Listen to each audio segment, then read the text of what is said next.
Com o final de Shingeki no Kyojin se aproximando, tem um monte de teorias sobre como o anime vai acabar, se vai ser igual ao mangá ou não, mas a obra já nos deu vários detalhes ao longo dos anos que a maioria dos fãs nem sequer notou, e são esses detalhes, referências e easter eggs escondidos que vamos ver nesse vídeo. Tem até referência a pessoas reais, games e outras animações. Antes de começar, eu quero pedir para você deixar um like no vídeo e se inscrever no canal, não vai te custar nada e me ajuda demais. Muito obrigado e vamos logo começar. E fica aqui até o final do vídeo, que as informações mais interessantes eu deixei por último. Obviamente esse vídeo vai ser cheio de spoiler do anime e também do mangá. Quando nós conhecemos a Historia, eu acho que ninguém suspeitava que ela era na verdade a princesa da Ilha de Parades, mas se você reassistir com atenção, vai notar que existem pistas sutis sobre a verdadeira identidade dela o tempo todo, principalmente pela maneira como os amigos e outras pessoas interagem com ela, e até tratam a personagem como se ela fosse uma espécie de deusa. E agora, olhando em retrospectiva, parece que ela ter se tornado rainha foi uma coisa completamente natural.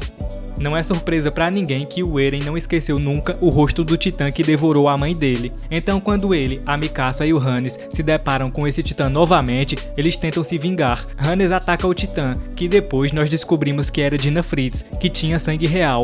Num momento de fúria, Eren soca a palma da mão dela e o que acontece depois foi uma surpresa pra todo mundo na época, porque os outros titãs foram pra cima dela. Mais pra frente, quando a gente já tinha aprendido sobre a coordenada, nós entendemos que aquilo aconteceu devido à conexão da família real com o poder do titã fundador.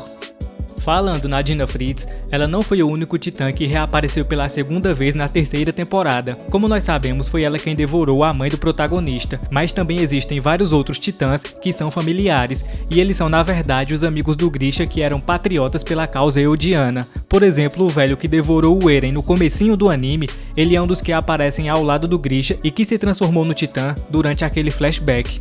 Existem toneladas de outros easter eggs que voltam lá para a primeira temporada, inclusive com uma referência escondida no título do primeiro episódio da quarta temporada. Isso foi descoberto por um usuário do Reddit chamado Ethan075, e se você olhar com atenção para a imagem com o título do episódio, você vai ver que de um lado aparece a nação de Marley e do outro as muralhas da Ilha de Parades, que tem um papel fundamental na guerra final.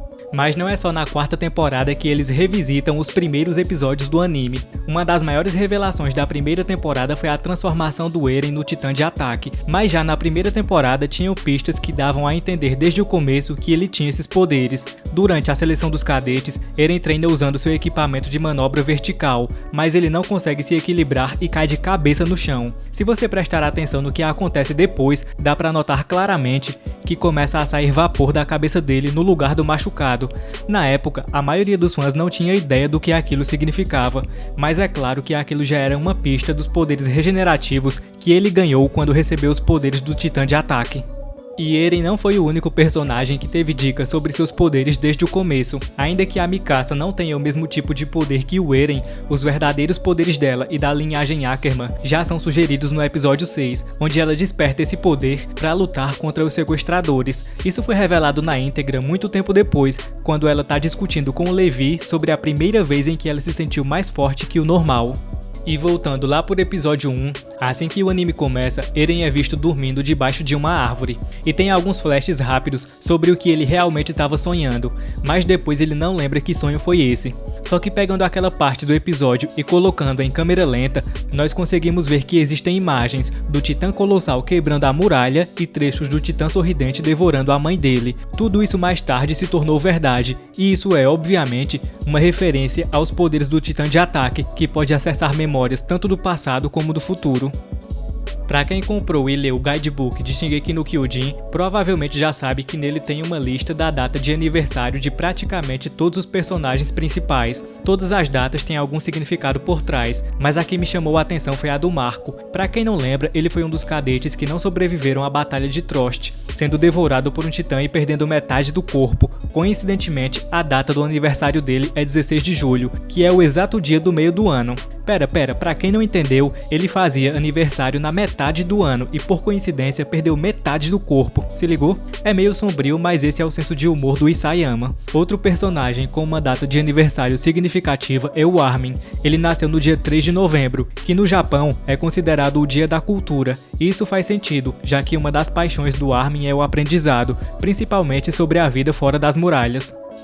Agora, pulando para a terceira temporada, nós temos aquela abertura cheia de spoiler e, assim como as de Rick and Morty, ela detalha alguns eventos que vão acontecer pelos próximos episódios. A sequência de títulos da terceira temporada tem várias referências à existência de Marley, ao corpo queimado do Armin, do Rainer sendo derrotado e até da morte do Erwin. Tudo isso foi mostrado em flashes.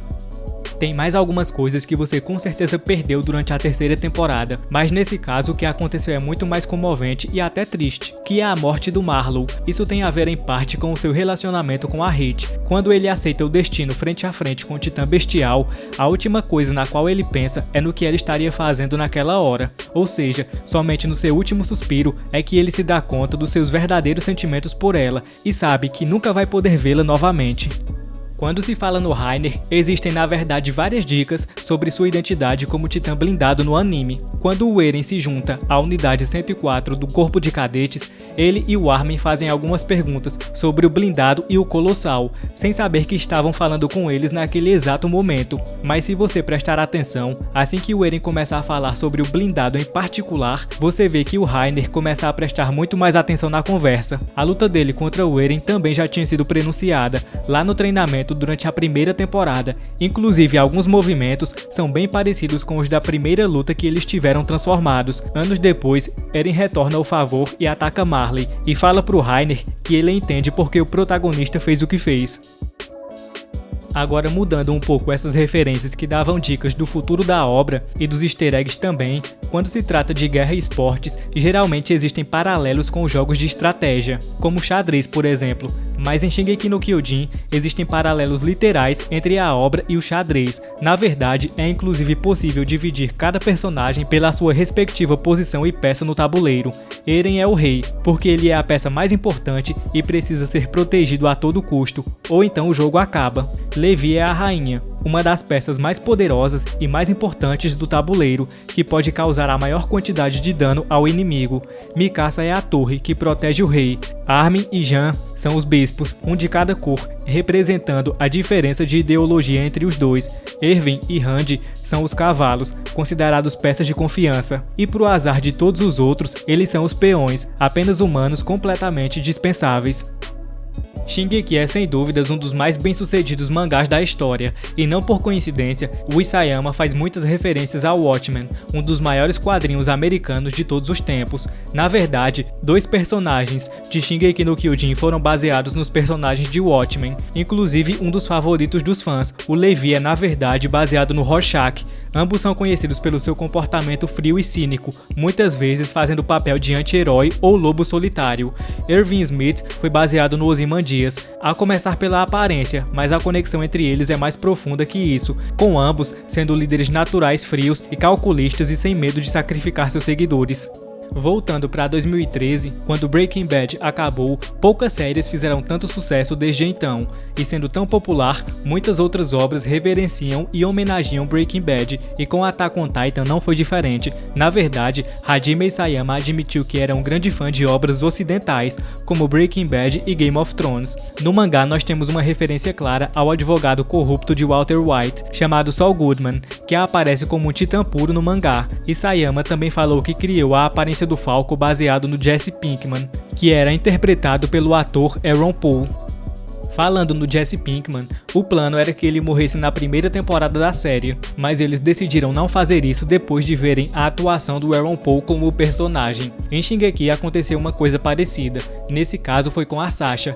Ela devia ter morrido no volume 9 do mangá, com o capítulo inteiro sendo dedicado a ela, mas Isayama não teve certeza se essa era a decisão certa, e os editores do mangá convenceram ele a deixá-la viva, mas como nós sabemos, isso não salvou ela por muito tempo. Como já foi mencionado, vários titãs são baseados em personagens ou pessoas do mundo real.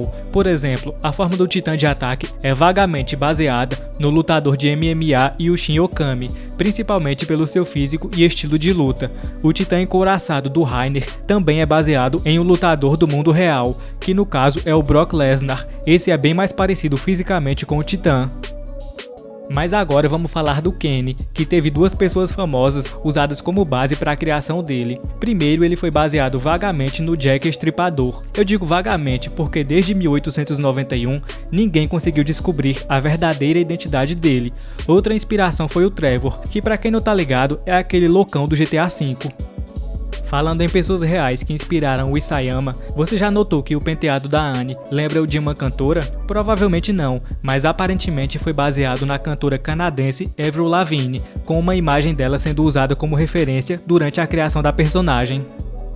Ainda falando do Armin, não é só o aniversário dele que possui uma referência sutil.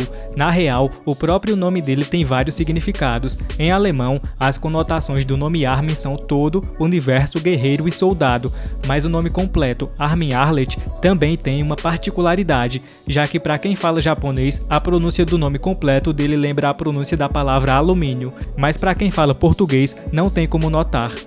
Assim como o Armin, outros personagens têm significados importantes para os seus nomes, ou são baseados em figuras históricas, como por exemplo o Erwin, que teve o nome baseado no famoso general alemão Erwin Rommel, e a Mikasa também tem um significado para o seu. Enquanto a tradução literal de Mikasa é 3 chapéus de bambu, existe também um significado adicional, como o nome dela sendo referência a um antigo navio de guerra do Japão, que foi construído nos anos 1890.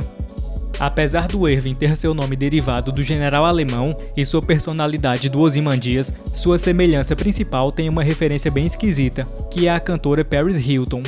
Shingeki não tem relação apenas com o xadrez, Segunda Guerra Mundial, Avril Lavigne e Paris Hilton, mas também faz referências à mitologia nórdica. Embora a maioria dos personagens tenha uma base alemã ou japonesa, eles aparentemente representam várias lendas nórdicas. Na verdade, na tradução viking, existe um mar de chamas e uma terra de gelo, onde os gigantes vivem e os deuses nórdicos criaram uma parede gigante para mantê-los longe. Quem fala sobre essas planícies é o Armin, em mais de uma oportunidade. No Apocalipse nórdico, também conhecido como Ragnarok, os titãs iriam atravessar a parede e matar todos os deuses.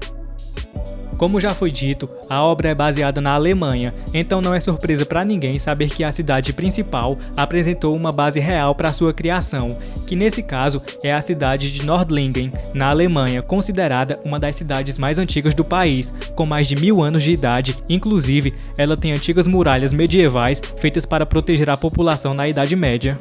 Se existe uma personagem que é mãe no anime, ela não pode amarrar o cabelo dessa forma como a Carla amarrava. Aparentemente, existe um padrão para personagens que amarram o cabelo assim, já que elas ou morrem ou estão morrendo. Isso aconteceu com a mãe do Eren, com a mãe dos protagonistas de Fullmetal Alchemist, Meu Vizinho Totoro e até com a mãe do Ichigo, em Bleach.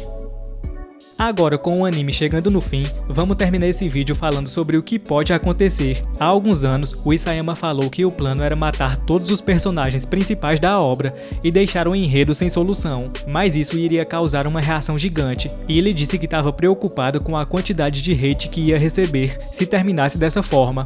Então acabou que ele trouxe uma resolução para vários pontos importantes, para dar uma segurada nos fãs, mas aparentemente ele ainda quer cumprir pelo menos uma parte da sua visão original. Então, não se surpreenda se o anime terminar de uma forma diferente em relação ao mangá, e na real, pra mim seria ótimo.